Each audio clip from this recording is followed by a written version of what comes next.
bi élection yi amee commencé ma xam ni moment boobu dara du am man maa ngi Dakar toog élection yi jàll yàlla def gouvernement bi fi nekkoon jóge fi nga xool Cheikh Aliou maanaam xelu calculateur bi mu am ak xel mu ñaaw mi mu am ci jamono jooju maanaam gouvernement ba ne jóge na fi rek en mars début avril il a installé les machines parce que son idée était simple xalaatam lenn la woon lu yomb mooy gouvernement ba ne ñoo fi indi machines yi daanu nañu ñooñu moom duñ fi ñëwaat di wax ñii di ñëw duñu xam nu mu demee Amary mii moom ab courtier la rek comme ni may woowee ab intermédiaire la du kenn donc c'est le moment ma dugal sama galgal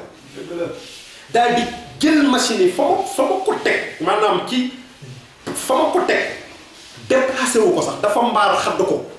maanaam fi ma teg machine yi si bi ma ko teg déplacé wu ko dafa mbaar tabax wër machine yi installé ay machines yi man maa ngi Dakar toog naa ba mi-mars ba mu def benn cérémonie d'inauguration si la waa ministère de l'hydraulique dooru yëg ni hydraulique machine yooyu ñuy installé mooy sumay machine yi donc Babou Sarr le gouvernement avait changé mais Babou Sarr c'était un directeur c'était un fonctionnaire moom changé gul mais Omar Sarr dem na Omar Gueye fi nekk ministre alors ñeneen ñëw Babou Sarr était toujours resté à son poste moo ma woo ne ma Amary est-ce que yëg nga ni sa machine yi effectivement sa machine sax la ma wax sa machine yi installé nañ ko ma ne ko yan machine mu ne machine yi nekkoon Touba ma ne ko installé par qui mu ne ma Cheikh Aliou ma ne ko mais Cheikh Aliou installé machine ci lan lu tax muy installé ces machines mu ne ma ah il vaut mieux que suba nga ñëw fi mu wax ci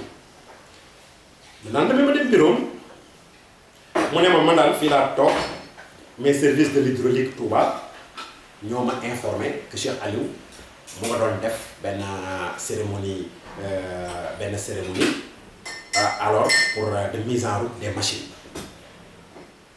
seen machine yi nga sa teg donc ni ma la wax de gis nga machine yi fañ ko teg dafa miiré war ko di liggéey li muy liggéey ci biir kenn xamut lu muy def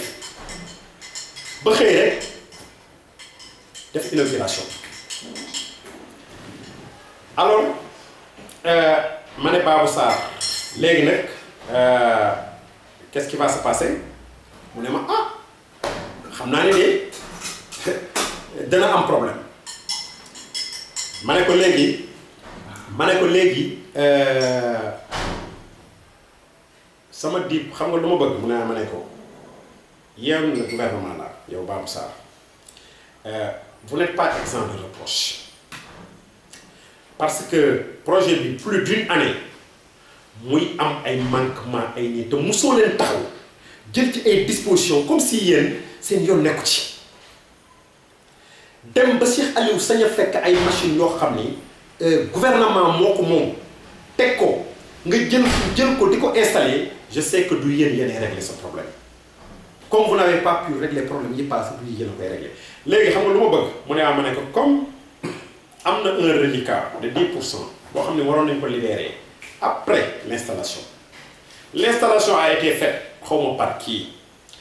fay leen ma sama 10% après ngeen dem toppatoo ci seeni machine parce que man une fois que ngeen fay ma sama 10% machine bu leen neexee ñu ne seen propriétaire la mais tant que le marché n'est pas aboutirul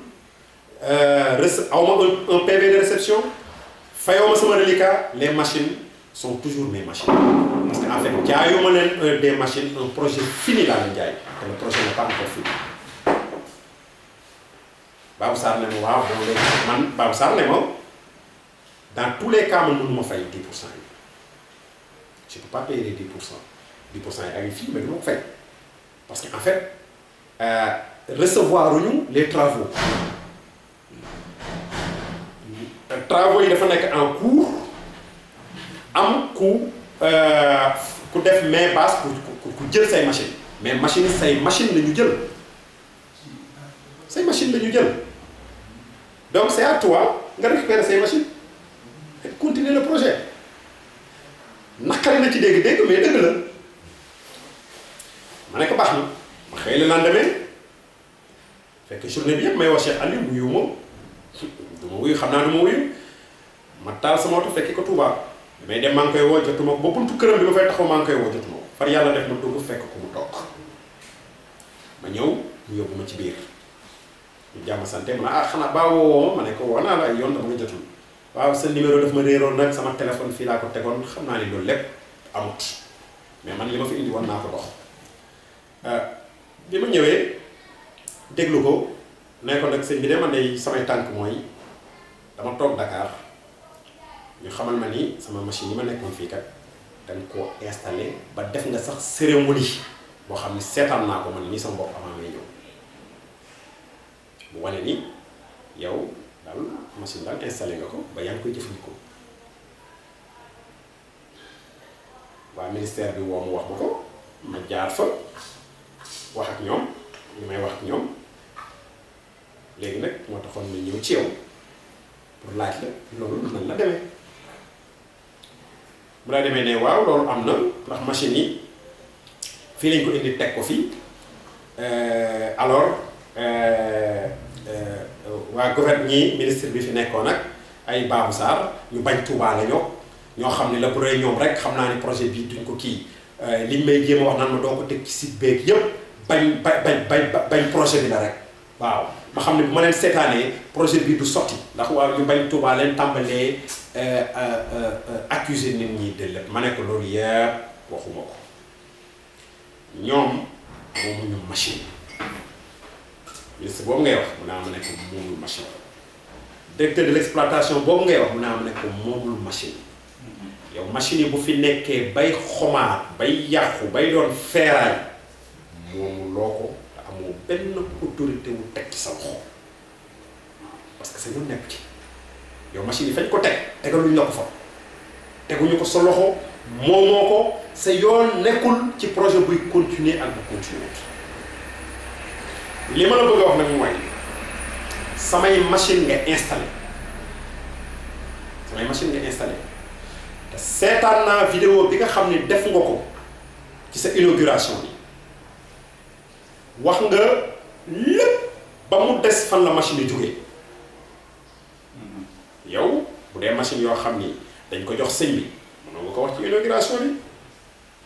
te inauguration mun naa ma ne ko lëre nga nax nga waxoo dëgg ñi fa ñëw ñëpp waxoo leen li am parce que boo leen ko waxoon ñu bari duñ fa teg seen tànk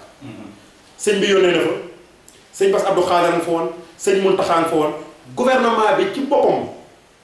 le ministre Omar Gueye ministre de l'hydraulique en temps yónnee na fa Modou Mbaye le nekkoon après directeur de l'hydraulique pour mu représenter le gouvernement te machine yooyu muy inauguré xamul ni c'est des machines de l'État mu ne ma ne ko tu as entraîné tout le monde dans un mensonge man nag mu ne ma ne ko projet bi maa ko fi indi maa ko wax maa ko dox ba indi ko biir Touba te laajuma Touba dërëm te projet bi mën nañ dem ba yeggali ko ba mu jeex takk gouvernement bi jël ko teg ko ci loxo ku mu koy teg xaw ma ci loxo sëñ bi la koy teg sëñ bi tegaat ko sa loxo wala loolu yegguñ ci mais machine yi nga installé samay machine lañ man nag lenn moo ma intéressé woon ñaari problème rek laa bëgg a régler benn bi mooy je représente une société di li ko liggéeyal mu may fay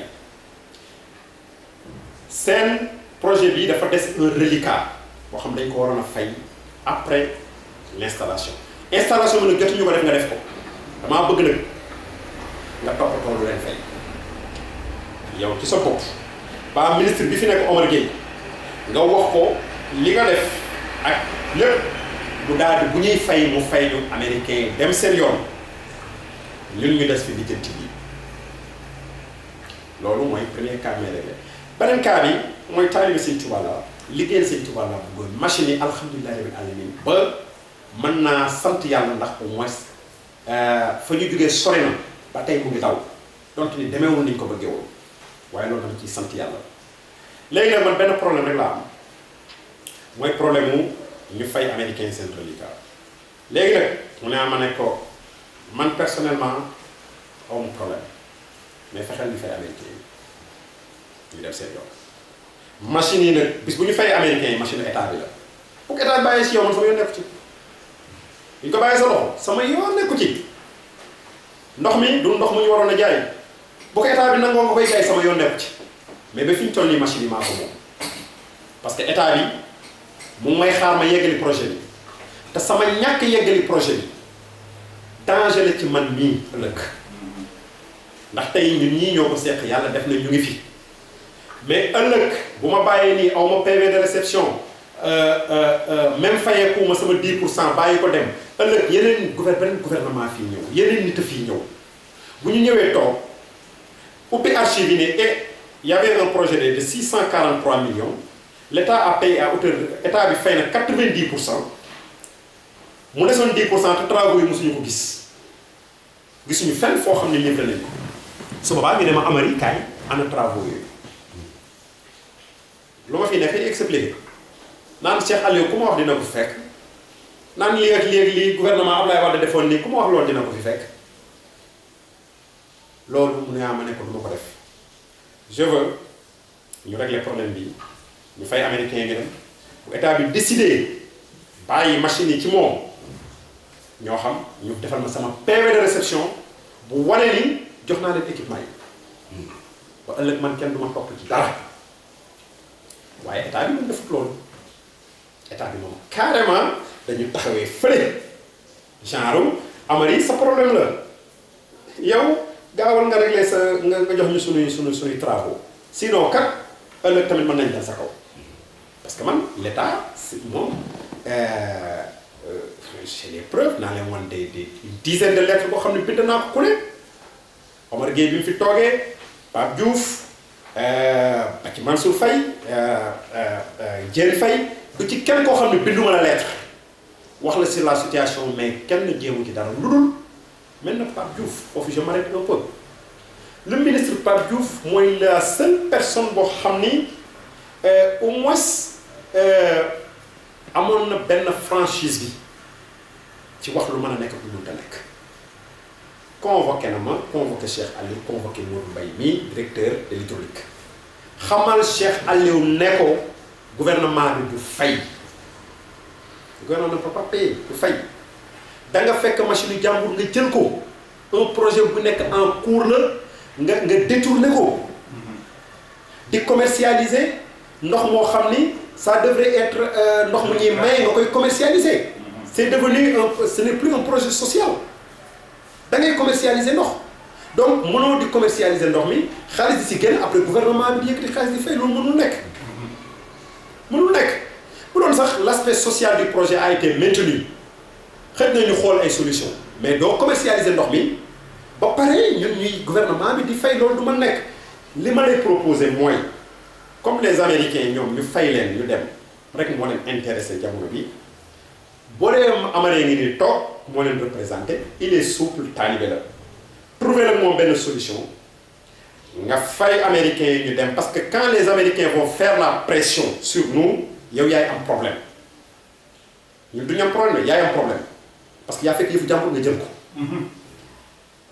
dégg nga ñoom bu ñu ñëwee bu ñu dal suñu kaw sa kaw la ñuy dal parce que yaa fekk yëfu jàmbur nga jël ko amoo benn autorité jël ko léegi nag comme yaa ngi ko jël da gouvernement bi waroon da jël ko léegi fayal 10% yi américains yi dem seen yoon li ci des nag ñun ñu xool parce que fay 10% taxul nga moom machine yi l'État a payé à hauteur de 90%, c'est-à-dire que dama la wax fayal 10% yi pour au moins situation benn situation réglé wu en attendant ñuy régler l'autre situation parce que kii li ngay def ni projet bi nga détourné aussi kooku lu ñuy waxaat la beneen problème la mais nañ régler problème bi Cheikh Aliou a accepté ak daal di nangu ne ma léegi nañ def moratoire man mënuma fayloo 76 millions donc encore une fois léeg-léeg am na benn ku ma mos a interpellé naan ma damay dégg léeg-léeg 60 millions léeg-léeg ma dégg 76 léeg-léeg ma dégg loolu man leeral ko le marché étant volatile donc chaque fois que may def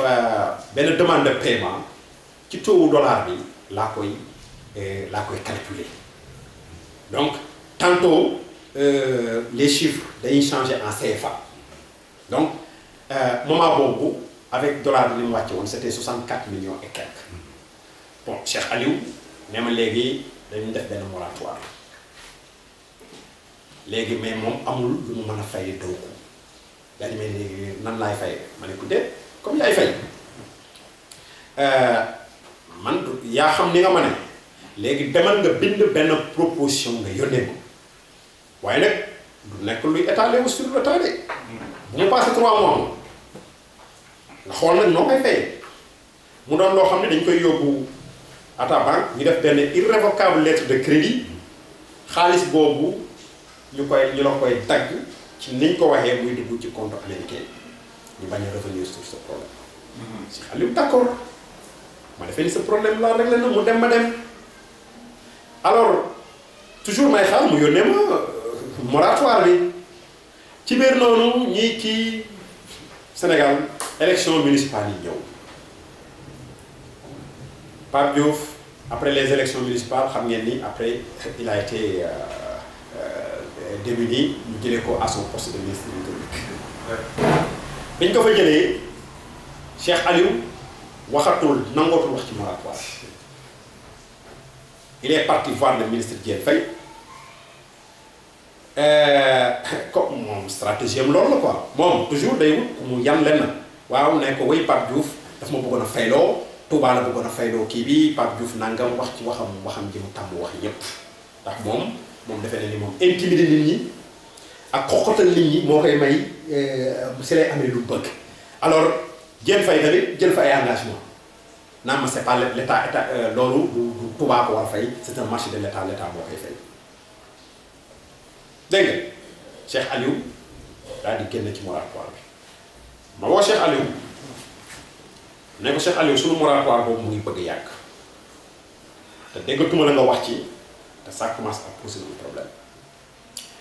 léegi dama bëgg nga wax ma lu leer parce que man dama sonn ci tey nii suba na lee suba moratoire boobu laa bëgg nga wax ma fan nga ci toll mu ne ma wéy am naa sa solution bu gën a gaaw mooy trouvé naa ak le ministre Diène Faye nee na dina la ko fay Diène Faye nee na dina fay affaire bi d'un coup léegi bu jarati moratoire sax Diène Faye moom dina la fay nee na fii ñëw na fii bu daal di may commencé wax ma ne ko Cheikh Aliou mu ne ma ne ko Diène Faye du ma fay dara Diène Faye il n'est pas plus compétent que tous ces ministres bi ministres yi fi jàll yépp gouvernement bi fayuñu amuñu intention wu fay et puis mënuñu fay parce que Pape Diouf dafa wax Cheikh Aliou ne ko mënuma fay même su ma ko bëggoon je peux pas parce que les travaux n'ont pas été reçus te du ma créer un faux PV de réception du ma fay aussi sans un PV de réception parce que ëllëg tamit du ma fi jógee ñu naan ma maa fi def lii wala maa fi def lii donc man je peux pas payer ce reliquat du ma ko fay ma ne ko Diène Faye mënul def lu Pape Diouf mënul woon wala Omar Gueye mënu ko woon maa ngi yow d'accordoon nañ ci benn moratoire d'accordoon nañ sur ay conditions li gën mooy conditions yooyu nga xam da nga toog fii wax ko engagé sa kàddu nga respecté ko boo ko respecté ëllëg bu dee gouvernement bi fay nañ nga commencé fay ñu fay mais nga jël sa xaalis mais respecter say engagement Cheikh Aliou ba non man je suis sûr Diène Faye dana fay nangam effectivement Diène Faye ba ma jógee Touba bi ma waxee loolu ma ne ko man mu ne ma ne ko je ne m'engage pas dans ça daaw septembre 2014 septembre 2000 on est en 2015 septembre 2014 ma ne Cheikh Aliou lenn laa lay wax si tu renonces ci sa kàddu ci moratoire bi mu ne ma ne ko man bépp procédure arrêté naa ko je porte plainte contre toi parce que bul fàtte ni da nga jël sama yëf te mën naa la ci topp bëggoon lu rafet ak bañ lu ñaaw moo taxoon boobu ba léegi ma lay wutal solution mais yow dafa mel ni li nga def mesurer woo conséquences yi dafa mel ni yow xamoo li la mën a dal yëpp comme loolu la mu ne ma ne ko man dewma ci Diène Faye dewma ci kenn j'ai le 11 septembre daaw j'ai écrit une plainte contre Cheikh Aliou bi ma bindee plainte bi moom laa ko njëkk yónnee email ko moom Cheikh Aliou ne ko Cheikh Aliou mu ne ma ne ko email naa la plainte bi nga xam ni lundi bu soobee suñu borom danaa ko déposer au tribunal li tax nag ma email la ko damaa bëgg nga lire ko ba xool li ci nekk xam ni man du ma la tuumaal ci dara lii ma lay plainte nii damaa bëgg nga lire ko ba xam ni yaa ko def bu fekkee ne am na lenn lu ci dul noonu nga wax ma ko bala ma koo déposé dégg nga daal di koy yónnee plainte bi tëj samay téléphone waaye dem sama kër tëdd Cheikh Aliou bi mu jotee plainte bi alors daw fu ne ci àdduna ku mu seeti ba ci Diène Faye a tout fait pour rencontrer ma mënuma jot ku ma xam ku mu woo nanguma wax ak kenn il a fallu mu dem ñu xamal kon sama benn xarit boo xam ni wax mën naa bañ a tudd turam xam hydraulique la nekk waaye xam nañu sama xarit la ci moom lañ jaar kookoo ñëw ba sama kër ndax xam na sama kër parce que boo dama tëj samay téléphone dem tëdd sama kër parce que xam naa ni intervention dina bari mais man boobu pare naa ci kooku Diène Faye yónni moo ñëw ba sama kër bi mu ñëwee ma ne ko yow de tu es la dernière personne bu ma doon xaar kon nag gars yi mu daal di may ne mu ñëw toog mu ne ma Amary lenn laa lay wax man projet bi début ba fin xam naa li nga ci dox lépp xam naa coono yi nga ci def xam naa lépp Diène nag dafay sama xarit maak moom ñu yàgg mu doon koo xam ni am na fu ma teg am na fu ma yaakaaree biñ ko xamalee sama diggante ak yow moom woo ne man lépp lu ma mën naa ko def ba fexe ñu gisee man ak Diène bala maa déposé sama plainte boobu Cheikh Aliou ñëw na ci moom wax ko mu ne ma daal lenn laa lay ñaan neew ma la déposé neew ma la bul déposé yow li ngay def xam nga ko te man xam naa li nga coono li nga ci def léegi li ma bëgg mooy nga may ma tey dimanche la suba altine la nga may ma Diène mu ngi xaar suba ñu jaar bureau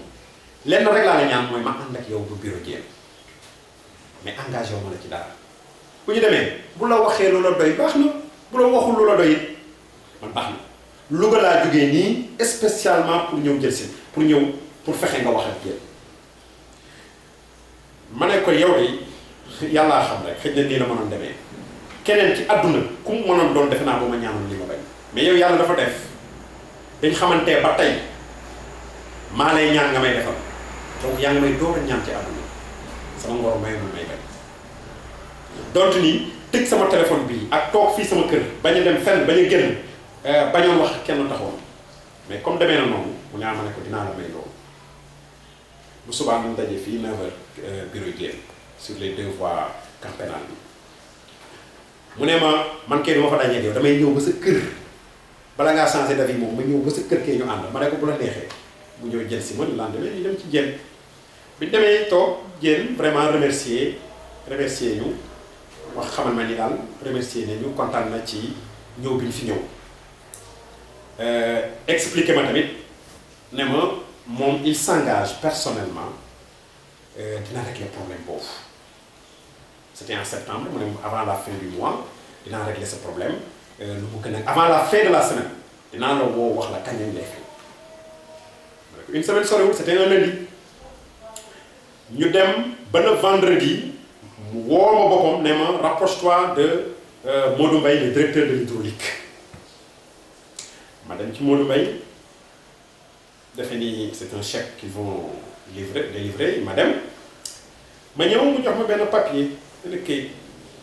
naa leen jox la copie pour dire que ci këyit boobu que suite à votre demande de paiement nga xam ne demande de paiement bind naa ci plus de 12 mosuñu ci répondre benn man xaw ma suite à quelle demande ban demande sax lañ ciy wax xanaa peut-être bii mujj la suite à votre demande de paiement vous serez payé dans le restant des crédits de 2014 et si les fonds ne le permettent pas vous serez payé en début de la gestion de 2015 donc dama këyit ne ma dinañ la fay ci 2014 bii bu fekkee ni nag xëy na xaalis bi doyul li nekkul pour mënu ko fay début 2015 dañ ko dugal ci budget bi fay la ma ne ko ah de toute façon bi may ñëw fii c'était pas pour nga may defal une promesse bu jëm décembre et puis bi nga ma naan tam da ngay régler ce problème c'était pas pour di ma bind benn këyit naan ma fii ba décembre mu ne ma non c'est-à-dire que ñun on a tant de millions dans notre compte on a 85 millions dans le compte benn projet xaw ma lan li dañ la ko bind nii rek mais ne t'inquiète pas lu mu gën a gaaw on va dinañ gisante entre ñu xool nu ñuy procéder ci loolu. Donc septembre 2014 ma toog septembre octobre novembre ba le 25 décembre ma woo le ministre Diène Faye ne quoi on est le 25 décembre tey rek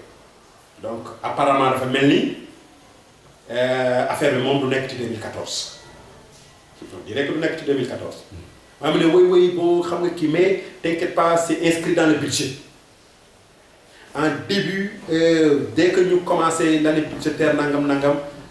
alors ma fay dinaa kii fay na lu mu gën a gaaw léegi woo ma en mi-janvier je l'appelle en mi-janvier moo xam ay retard yu am ci kii appelle-moi vers la fin du mois je l'appelle le 25 mu ne ma ok tout est en place dinañ la woo léegi pour l'engagement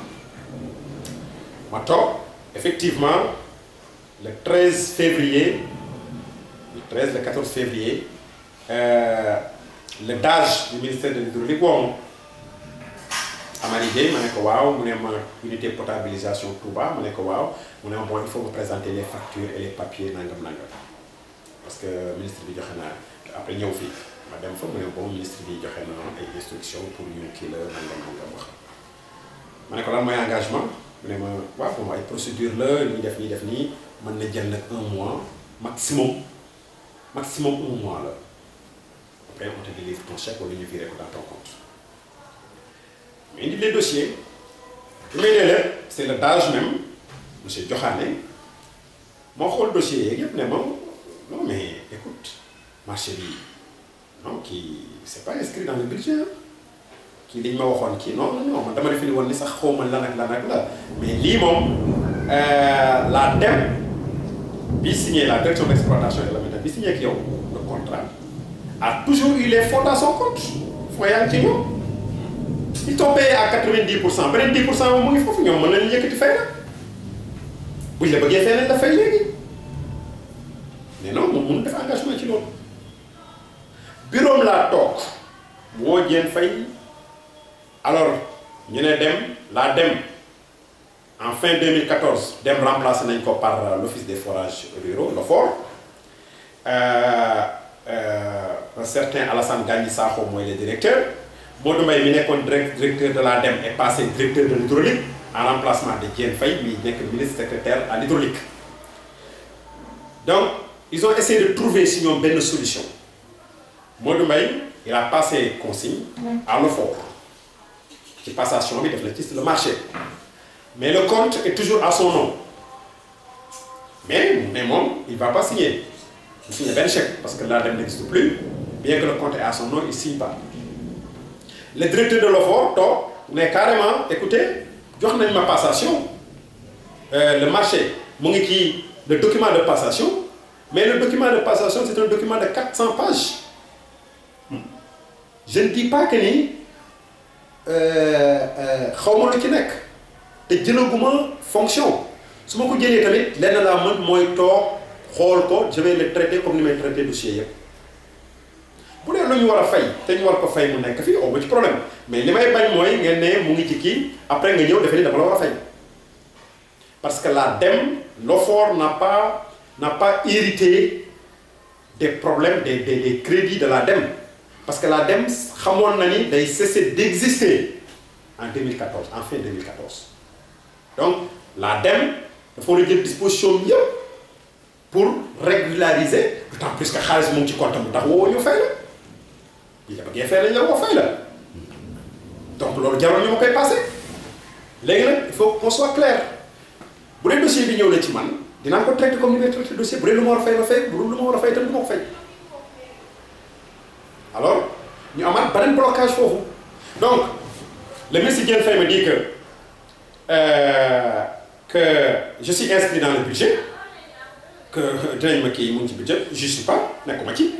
parce que bu ci nekkoon ñu fay ma il m'écrit un document officiel wane ni dinañ la kii document boobu amul benn valeur parce que document boobu en fait li ñu ci bind la respecté wuñu ko donc en conclusion ñoom musuñu am intention de payer mais li ma doon demandé li ma doon xaar ci ñoom c'est-à-dire que ñu ngi ci seen droit de ne pas payer mais quand même boo dul fay da ngay taxaw nga wax parti yëpp ne du ma def lii parce que lii comme ni ko Pape Diouf defee woon su boobaa man damay daal di xam nu may def parce que man ak sama société man maay nekk le perdant dans tout ça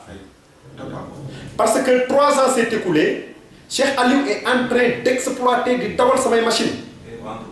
di jaay ndox mi à 4000 francs le mètre cube bien que man nee naa ko dans un document 10 000 francs la koy jaayee retourné na ne 4000 mais man j'ai dit 10 000 et je maintiens 10 000 parce que 10 000 francs lay revenir le consommateur moom bu koy jaayee 4000 10 000 francs lay revenir amul fenn ki adduna bi adduna wërngal këpp amul fenn fu ñuy jaayee 4000 francs un mètre cube d'eau amut ci koo xam ni moomoon ndox moomu dañ ko waroon a jox for free dañ ko war a jox moo ko moom machine yoo xam ni jëndoo ko ndox mi ngay exploité fayoo ko benn facture courant ngay fay ngay jaayee ndox mi à 4000 francs ku bëgg dëkkam bëgg Sëñ Touba bëgg taalibe Sëñ Touba bëgg liggéey dara Sëñ Touba am warul sax am xalaat boobu ba koy def kooku c'est de l'exploitation c'est de l'escroquerie total. c'est un vol loolu sàcc la. Oui, c'est du vol. te machine yi nga koy defee yow moomoo ko borom a nga fi toog nga jël machine yi jàmbur léeri Touba yëpp ci kaw ni machine yi yaa ko moom léeri Touba yëpp ci kaw machine yi yaa ko réalisé yow kii ñu dem ba tuumaal la taxawal nga naan sëñ bi lañ ko teg ci loxoom sëñ bi tegaat ko ci loxoom loolu dafa ñaaw man bi ma ko déggee dama rus bi ma déggee Cheikh Aliou toog naan machine yi si sëñ bi lañ ko teg loxoom sëñ bi tegaat ko sama loxo mais loolu du dëgg loolu amul xanaa yéen ñi dëkk Touba bis bu cérémonie amoon bu ñuy joxe ay machine Touba di ngeen ko yëg moom def na inauguration mu ngi ci vidéo yi seetaan ngeen ko demoon ngeen fas xalaay wax C'est sûr. bu doon sëñ bi moo ko teg ci loxoom mais dinañ ko fa wax ci cérémonie boobu Cheikh Aliou deful lu dul li tubaab di wax vol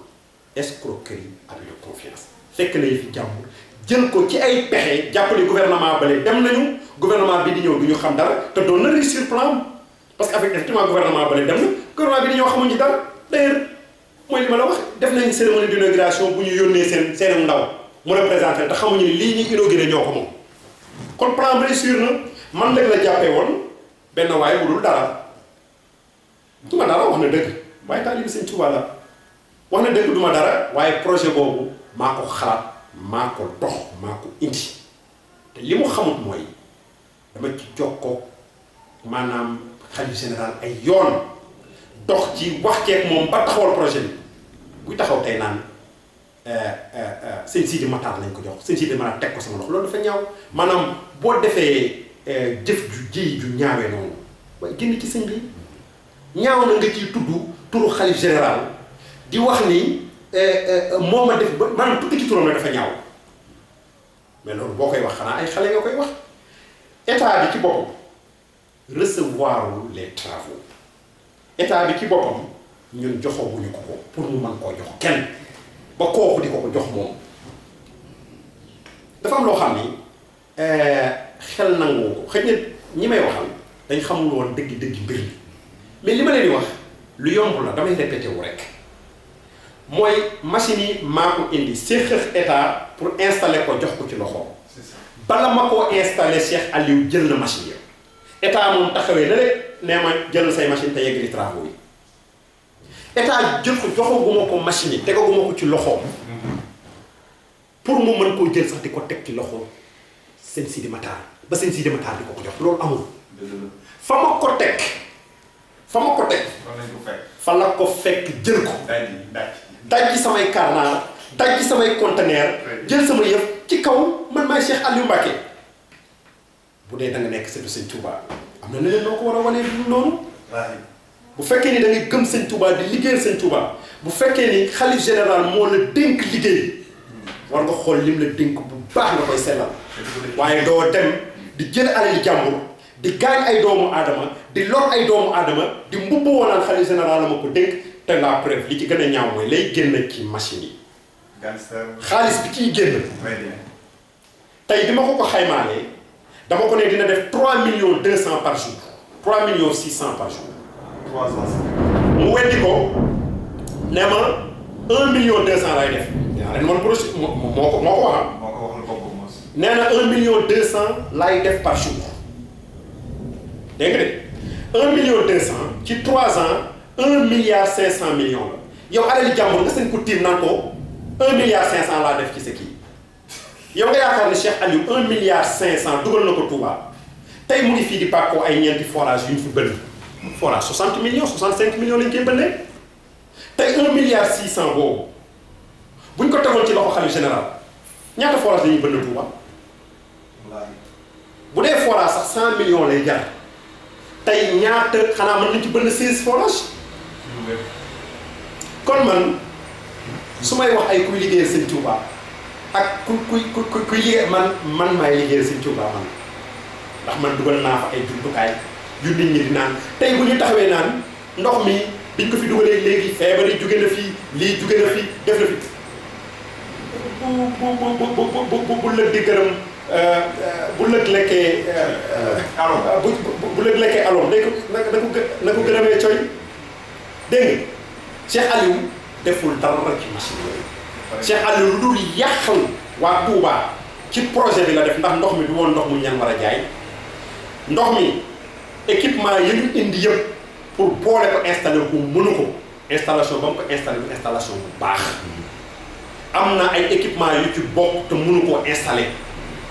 boolewu ko ci te loolu ci lu doon yokk qualité ndox mi la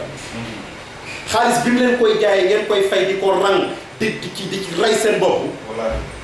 dërëm doo leen ko ci woon génnee ndax encore une fois gouvernement moo jënd moo fay Touba defu ci Cheikh Aliou defu ci Cheikh Aliou yëgul tinul fekkewul xamul ci lu leer laa bëgg a wax xam nga wax bu ñu koy xës ba wax dafay leer fekk na sama yëf nag jël ko porté naa ko plainte ci kaw jëlaat sama yëf ndax sama yëf sama loxo la ko jëlee machine yi gouvernement bi nag melewuñu ci dugguñu ci yiwuñu yàbb ci ndax entreprise laa bu am contrat bu wér ak ñoom te contrat bi man pareeguma ko li tax pareeguma ko mooy li jëf ji Cheikh Aliou def moo tax samay machine dama koy jëlaat ci moom machine yi nag du machine yi génn Touba su ma nee jëlaat ci moom tekk mu ne dama koy jël pour génne ko Touba déedéet machine yi Touba ko taxoon a jóg waaye la taxoon projet bi jug moom dañ ko ciy tegaat ñaar mooy maanaam ñuy exploiter ndox mi di ko jaay li ñu koy jaay la cay génn mu leer nañ ni lii moo ciy génn ñu koy jox ki fi toogal seen Touba bu koy def ci liggéeyu Touba bi mais man nekk moo fi di enrichir waaye ju jógee fële jël sama yëf di def ay milliards def ci poosam kooku du ma ko nangu lu ma ko kenn moo tax nag plainte bi ma ko posé porté ma plainte Maawu Rahmati porté ma plainte communauté mouride ci laa bokk Cheikh Aliou Mbacké laa porté plainte ndax jëf jooju moom dong nga ko def te ba mu koy def àndu ceeg kenn moo tax sama plainte lu leer la turum laa ko def buy yëngal àdduna yëpp nag ci kaw tontu ma ngeen xam ni kon te xem jugut ndax bu fekkee ni machine yooyu moo ko moom mais loolu yomb na wane nu mu ko moomee dafa am loo xam ni jarut kii maanaam ku ne mën nga koo àtte ay machines yu jar 700 millions ku ko jënd am ngay kii bu fekkee ni Abdoulaye Wade dana ko jox ana réception ba kañ la ko jox ana document de passation yi plan bii wane bii war a bi ñu war a utiliser pour installer machine yi rek amu ko ndaxte yëf jàmbur la fekk mu tege rek na mu ko fekk mu xadd ci kawam installer ko loolu il faut ngeen xam ni yéen ñi may déglu il faut waa Touba ngeen xam ni mbir mi noonu kese la demeewul neneen man nag danaa ko topp ndax dama ko war a topp parce que dafa am ñu may liggéeyal ñu nekk sama ginnaaw dugal fi seen alal te seen alal dafa war a génn te sëñ Sidi Matar waa Touba sëñ Touba ci boppam xam nga ni dëkkam bii bëgg fa lu illicite sëñ Sidi Matar tey bu xamoon ni ndox mi ñuy utiliser Touba ndox la moo xam ni seeni borom maanaam dañ koo siif ci seeni borom bu xamoon ne ndox mi ñuy utiliser Touba ndox la moo xam ni dañ ci amee ay nit fayuñu ko kon loolu moom mooy njëkk ordonné ñu tag ñu arrêté ko waaye ñun ñëpp xam nañ li xew dañuy mbubboo ni sëñ Touba laay liggéeyal sëñ bi moo ma jox autorité ci lii mais bu ñu jugee li ñuy def xam nañ ko li ñuy def sëñ bi santu leen ko yéegu ko xamu ko te bu ñu demee toog ak sëñ bi laneen lañ koy wax waaye ñun ndokk bi ñu gëmee sëñ Touba ndokk bi ñu yaakaaree sëñ Touba waaw ndax ku doon xool sëñ Touba ci ñii kon dama wax ne ya xaw waxuma la murit waaye ab jullit sax boo yaakaaree doo ko doon. dégg maintenant ci conclure mooy l'affaire est en justice porte naa ko plainte pour vol escroquerie abus de confiance na ma restituer samay équipement utiliser na ko ñetti at nee naa ko am na ci 9 milliards nee na 1 milliard 500 la ci am bàyyi naa 9 milliards yi léegi 1 milliard 500 bi nga xam ne moo ko waxal ci gémmiñu boppam moo ko waxal ci gémmiñu boppam nga xam ne 1 milliard 500 boobu ñun ñoo ko moom te dinañ ko ko topp dañ ko ko topp rek dama bëgg loolu leer ci yéen fii laa ko dugal ak fee laa ko dugal intéressé wu ñu ndax alalu jàmbur moom boo ko sàccee ci moom baa nga jël ko ci moom foo ko dugalit yaa xam moom dugal loolu ko fa donc exploitation boobu dinañ ko topp waaye li njëkk mooy machine yi na ko arrêté te ñépp ñuy utiliser ndoxum Touba bi di ko naan baa di ko jënd ci moom nañu xam ne ndox moom mu ñuy jënd Cheikh Aliou moomul machine yi fekkewul fu ñu koy jëndee lu machine yi jàmbur la sama société ko moom mu jël ko gëm loo leen leneen seen structure Maawu Rahmati boobu nag li ci am lépp ñun xam nañ ko li ci am lépp ñun xam nañ ko lu dul ñett xamuñu ci dara muy moom Cheikh Aliou muy Malick Badiane ma ko nekkal ci unité ne wala sëñ Moussa Mbacké ñett ñooñu rek ñoo ciy lekk ñoo ci xam dara ñeent ci bool yi ñëpp bu booboo leen naan dañuy élargir ci kër sëñ si temps yi dafa fi benn tournée ku nekk mu naan la damaa bëgg nga nax nit ñi rek nga ci jublu woon nga jox ma nit ma boole ko ci commission ba wane ni ñëpp a ngi ci bokk te en réalité kenn bokk ci ñoom ñett a koy décider la ci am lépp nag ñun xam nañ ko. la création de. na xam ni nag. pénurie artificielle na xam ni nag ñun ay taalibe Sëñ Tuubaa lañu ragaluñu kenn lenn dong la ñu ragal suñu àdduna mooy wax nag su dul noonu wala def nag su dul noonu dëgg nag fu mu jotee dinañ ko wax ak lu ñu mën a coûter li tax nag tey ma toog ak ubbi sama page Facebook di ci wax mooy dama bëgg roy rek ku baax ci Sëñ Abdou Lahad bi doon wax naan nee na ma ne fu mu am mu ne amatu fa damaa bëgg wax ji leer ñu xam li ñuy wax man maa ko wax yow ma ci benn journaliste naan ko bindal ma nangam wala nangam nga koy wax déedéet dinaa indi ay leeral yu bari à part vidéo bi ci sama page Facebook pour wane leeral nit yi fi ma jaar ak moom lépp ak ay preuve yu wér te man lu ma wax ci àdduna dinaa indi preuve bi te lii may wax doon lu jugee ci sama làmmiñ